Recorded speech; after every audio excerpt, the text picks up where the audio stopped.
Hey there, my friend, welcome. I'm Dr. Anthony Balduzzi, founder here at the Fit Father Project. And in today's special video, we're gonna cover an amazingly important topic. Why do I feel hungry all the time? And I made this video for you if you're a person who's trying to eat and live healthier, but you're just so frustrated because you're starving all the time. And you try to follow the healthy diets, but the hunger pains and the cravings are always there. And in this video, we're gonna cover 8 biological bases for why you're feeling hungry, which is very important. But more importantly than that, I'm also going to give you some simple and practical tools that we use here at the Fit Father Project to help all of our clients beat hunger and be able to stick to a healthy diet. I know you're going to learn a ton in this video, so get out your pen and paper, take some notes, and let's dive on in. FitFatherProject.com. All right, so when looking at this question, why am I hungry all the time, we have to go back and start at the biology basis of hunger. And it turns out that there are 2 hormones that are produced in your brain, your stomach, and your fat cells that control hunger. The first one is called ghrelin, and this is a hormone that's actually secreted by your stomach that stimulates your appetite. So in between meals, ghrelin is released and it rises, and that stimulates our appetite. So ghrelin is a hunger hormone. It makes us more hungry, and that's important because when we look at the rest of these effects down on this board, certain of these factors that make us feel more hungry increase our ghrelin levels. On the flip side, we have this hormone leptin that's made from our fat cells, and one of leptin's functions is to make us not hungry, to keep us satiated. And the idea is, from a biological perspective, that the more fat we have means our body has more stored energy, so we shouldn't be as hungry all the time. It's a way to kind of regulate the whole system and keep homeostasis. But unfortunately, as you know in your own life, it doesn't always work out that way. There's certain things that can happen that really screw up this ghrelin-leptin system, so we're gonna cover those now. Now, the first reason why so many people experience this uncontrolled hunger has to actually do with sleep. Because what happens is when we're in a sleep-deprived state, which I'm going to talk about, at least define for the purpose of our discussion today, as getting consistently less than 7 hours, what the research shows is that this increases our ghrelin levels all day long. So you miss sleep, ghrelin levels are higher, you're hungrier all the time. So if you're sitting there and you know you could be sleeping better and you're also experiencing uncontrolled hunger and you want to decrease that, the number one best thing you can do is sleep more and get better quality sleep that'll reduce your ghrelin levels, and it'll actually increase your leptin levels too to keep you satiated. That's huge. And it gets even worse because when you don't sleep enough, it actually stresses your body out. And the main stress hormone that our body releases is called cortisol. You may have heard of cortisol before as being implicated in belly fat gain and other things like that. But one thing cortisol absolutely does do is increase your hunger. Because cortisol is a stress hormone. So when your stress hormones are high, your body's like, man, I'm in a fight or flight response. I need energy to be able to fuel my physiology. So give me the food. Give me the energy. So imagine the double whammy, not sleeping enough so you have high ghrelin, cortisol gets rise because your body's stressed, so then you're getting hungry from both cortisol and from the ghrelin. Big problem. So this kind of bleeds into these effects 2 and 3 here. Chronic stress, even if you're sleeping okay, will still make you hungry. So this is why we need to address these root causes behind the physiology, because look, you can try any diet, any exercise plan, but if you're not sleeping enough and managing your stress, ultimately you're going to feel hungry all the time. The next thing that happens that really contributes to hunger in so many people is blood sugar swings. So I like to explain in a very simple way to all of our clients on our Fit Father Project programs is that your energy levels are pretty much directly proportional to your blood sugar stability. Meaning if you have stable blood sugar and you're not going on these roller coaster swings, your energy levels are going to be more stable. But what happens when we eat foods that screw up our blood sugar, like all the high carb, high sugar foods? Well, our blood sugar goes on this roller coaster. It rises really fast, and our body responds to that blood sugar rise by releasing a lot of insulin. Insulin clears that blood sugar out, puts it into muscle cells, fat cells, our liver, and as a byproduct, our blood sugar levels dip. We get this little dip. And what happens when our blood sugar levels dip? We get hungry, because that's a signal to the body just saying, hey, we do not have enough sugar.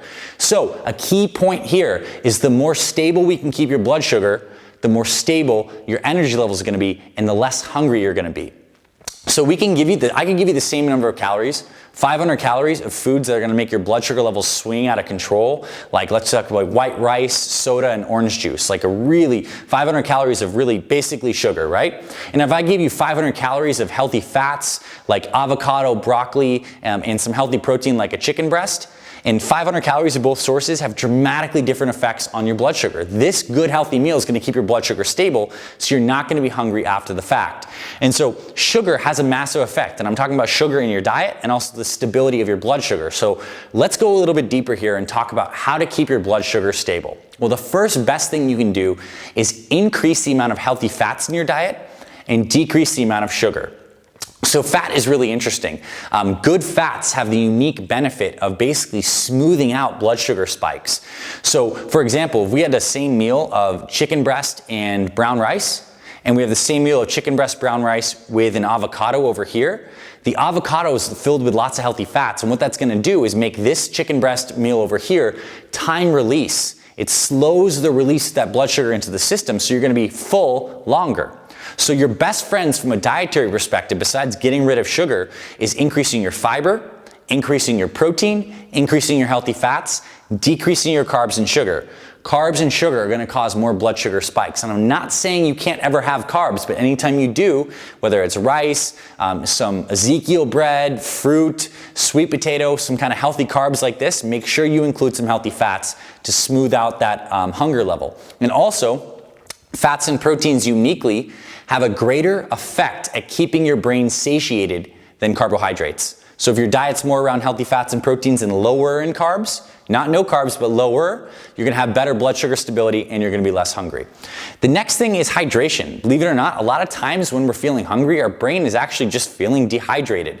And there are actually receptors in our stomach that respond to the stretch when we hydrate. When we drink a lot of water and our stomach stretches just a little bit, that actually sends a signal up through a nerve called your vagus nerve into your brain that keeps you full. So a really great strategy, especially for people who want to lose weight, is to get very, very hydrated. So a great target we recommend guys do in our free one-day weight loss meal plan is that you drink your body weight in ounces plus 32 ounces on top of that. That's a really good system for controlling your hunger. So if you're a 200-pound man, let's just say, you should drink your body weight divided by 2, I should say, in ounces. So that's 100 ounces plus 32, which is roughly 1 gallon. So it's a lot of water, and it may be a lot more water than you used to, but it's certainly gonna help improve your hunger levels because hydration helps send that signal through your stomach to your brain that you're full, that you have food, and you couple that with those healthy proteins and fats, really gonna help control your hunger. Next thing is alcohol. Did you know that alcohol makes you hungry?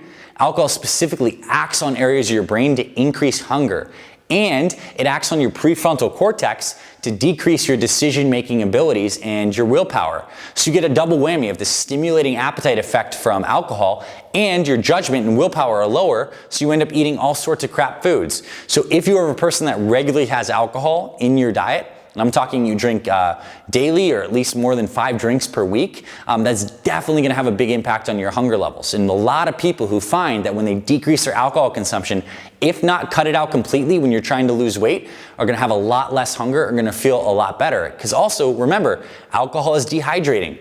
Alcohol, especially if it has sugar in it, can really massively mess up your blood sugar levels. And alcohol negatively impacts your sleep. It decreases your REM sleep. So pretty much this right here affects all this stuff upstream.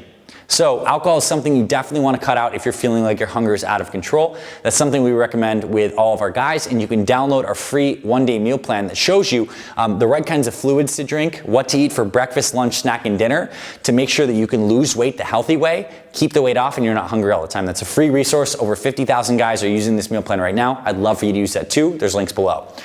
Next thing is medicine effects. Did you know that there's certain medications that can actually increase your hunger? Some main ones that are very common are your antidepressants, Zoloft, Paxil. These kind of things stimulate the hunger centers in the brain. So you could be doing all this other stuff right, but taking a medication that increases your hunger levels. It happens. This is the reality of the situation. Other common medications that increase hunger are your steroids, like your prednisone, things that people take for anti-inflammatory kind of things. These stimulate hunger. That's why a lot of people find that when they go on antidepressants or they go on the prednisone or some of these corticosteroids that they do gain weight and they feel hungry all the time. So that's tough. Because if you are taking those medications, you could be doing a lot of this other stuff right, but it still is an uphill battle. So maybe that is something that you need to work with your doctor to wean off those medications if possible and if advisable by your doctor so that you can help manage your hunger better. But even if you can't get off those medications, if that's stuff that you need to be you, to be healthy, to be happy, you can certainly work on all these other effects here. I know there's improvement here because I teach this stuff for a living, and there's stuff that I can even do in some of these top things. So the next thing I want to talk about is the general kind of recap strategy here.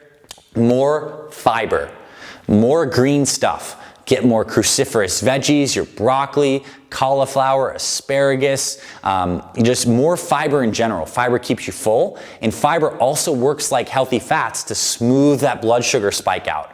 So really, really beneficial.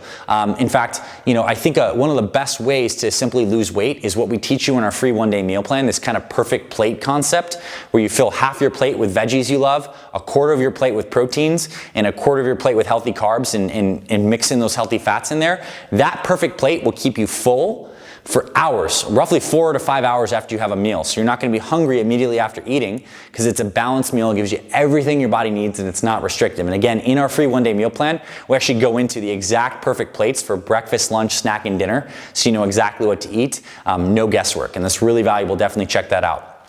Next thing, again, to recap, is water. Make sure you determine your water target, which again is take your body weight in pounds, divide it by 2, add 32. And if you're outside the United States and you use the actual metric system, I'm sorry that we're so screwed up in the US and that's what we do, but they'll put the formula below that you can use to calculate your water intake in kilograms, but that's very valuable for you to do. And things that you should be drinking is certainly nothing with sugar, no diet sodas, which can actually impact your blood sugar levels and negatively impact your gut microbiome, those probiotics in your body. What I want you to drink is a lot of herbal teas. Green tea is amazing for fat loss. Lots of water. Those are your staples. And if you need to flavor your water, you can squeeze some lemon or some lime and some other things in there. But definitely don't do diet sodas. That can mess up your blood sugar levels. We want more healthy fats. So I'm talking about avocados, nuts, seeds, healthy fats from certain kind of meats you may have in your diet, like wild salmon, grass-fed steak. You can get healthy fats whether you're following a paleo diet, the balanced diet that we recommend, the Fit Follower Project, or even a vegetarian diet. Get those healthy fats in. And finally, last tip that I think is fascinating is slow down your eating and chew your food more. So this whole connection with the biology of hunger, there's this communication between the hormones that are released in our stomach that communicate with our brain to make us feel full or hungry. And what we find from the research is that when you eat more slowly, it takes around 20 minutes for this signal from your stomach when you're eating food to travel to your brain to tell you, hey, we've had enough food, we're good to go. So what that means, if you're scarfing down your food all the time, you can massively overeat before your brain has time to send you that signal to say, hey, we've had enough. So if you slow down your eating, and you allow yourself to really, I recommend like 25 to 30 chews every bite and really allow your food to digest properly. Your hunger levels are going to be lower. You're going to digest your food better. You're going to get more nutrition out of your food. And everything's going to work better in the entire system. That stomach will be able to signal to your brain that you're full and you've had enough. So I hope this really helped. I hope it gave you some big picture perspective on why you may be hungry. A lot of these factors like sleep, stress, hydration, blood sugar swings, medications. There are so many variables that can be going into it for you, but I think the big message I have for you is there's hope. You can beat hunger and you can get on a healthy eating plan that's simple, sustainable, and enjoyable. We help thousands of men and their families do this every single year through our online programs. And the best place I recommend you start is our free one-day meal plan. We cover basically all the things we talked about, but I hand you the meal plan of what to eat for breakfast, lunch, snack, and dinner. Guys are using this plan to beat their hunger, losing 20, 30, 40 plus pounds, and it's 100% free. We'll send it straight to your email. It's something I highly recommend because you're interested in this topic that you get sent to your email. Check that out. I know you're gonna love it. So thank you for being here, my friend. I hope you really enjoyed this video and you learned something new and valuable that will help improve your life. That's what we're here for. Here at the Fit Follower Project, we help busy men and their families live strong and healthy. So we're grateful you found this video. If you're watching on YouTube and you like this, give us a thumbs up, let us know. We love your feedback, and definitely subscribe for more videos. We have hundreds of videos on our Fit Follower Project channel already covering topics like hunger, weight loss, fat loss, but also other things like supplements, how to get and stay motivated, how to build muscle, especially if you're over 40. We cover all these topics on the channel and over on our blog. So check that out. Get your free one-day meal plan, and I will see you on the other side, my friend. Thank you for being here, and we'll get you started on a good, healthy diet that helps you control your hunger, lose the fat, build the muscle, and stay healthy for life. I'll see you in the next video, and I'll talk to you very soon.